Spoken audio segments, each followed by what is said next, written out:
दुनिया भर के बेहतरीन इंजीनियर्स और साइंटिस्ट्स क्या वो अमेरिका की बड़ी बड़ी रॉकेट कंपनियों में काम कर सकते हैं?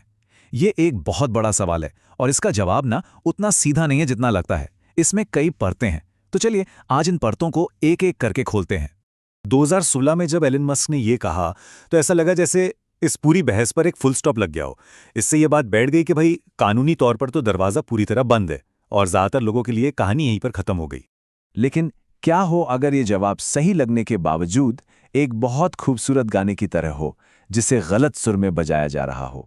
सुनने में तो लगता है कि सब ठीक है, लेकिन जो संगीत की बारीकियों को समझते हैं वो जानते हैं कि कुछ तो गड़बड़ है। तो क्या इस कहानी का कोई दूसरा पहलू भी है?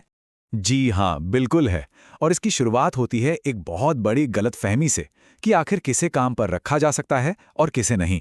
चलिए इस यूएस पर्सन वाले मिथक को तोड़ते हैं। देखिए, सारी उलझन यहीं से शुरू होती है।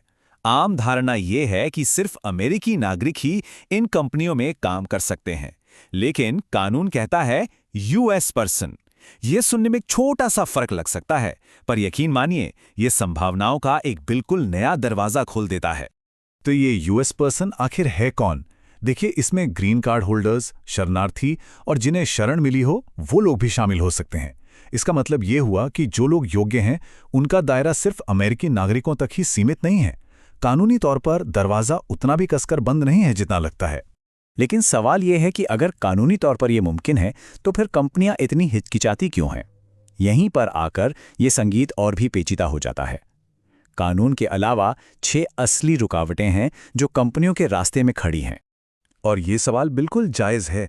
कंपनियों के पास इसकी बहुत ठोस वजह हैं और वो वजहें हल्की नहीं हैं। कानूनी तौर पर क्या मुमकिन है और असल में क्या किया जा सकता है, इसके बीच एक बहुत बड़ा फासला है। तो ये असली चुनौतियां हैं क्या? जरा सोचिए।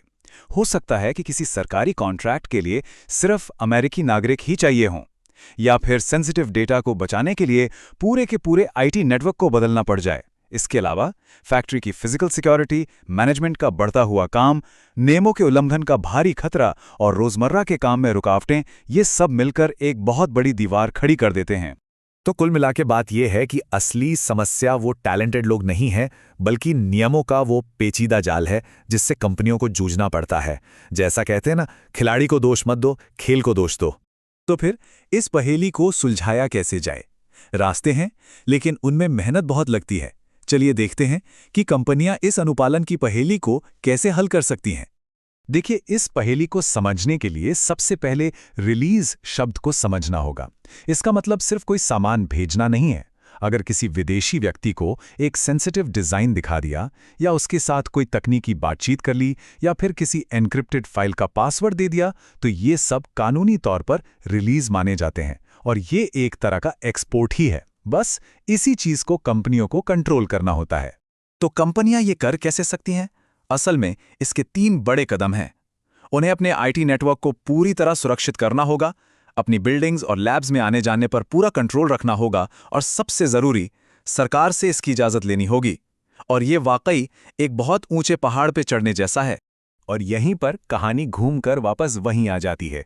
ये जो तीसरा कदम है, यानी सरकारी मंजूरी, ये वही स्पेशल परमिशन है जिसका जिक्र एलन मस्क ने किया था। तो वो गलत नहीं कह रहे थे, लेकिन उन्होंने ये भी नहीं बताया था कि वो परमिशन आखिर है क्या और उसे हासिल कैसे किया जाता है। ये स्पेशल परमिशन कोई जादुई चीज नहीं है।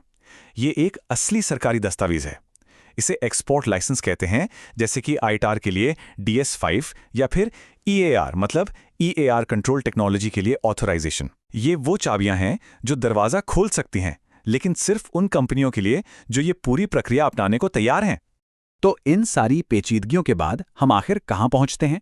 हम पहुँचते हैं एक बहुत ही दिलचस्प आइडिया पर, जिसे आर्ट ऑफ द पॉसिबल कहा जा सकता है, यानी जो नामुमकिन लगे उसे मुमकिन बनाने की कला। एक बात साफ कर देते हैं, ये आसान नहीं है।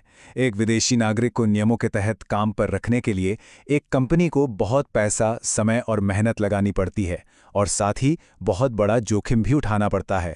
ये कमज़ोर दिल वालों के लिए नहीं है। लेकिन सबसे बड़ी बात यह है कि ये असंभव नहीं है। यही वो सोच है जो सब कुछ बदल देती है।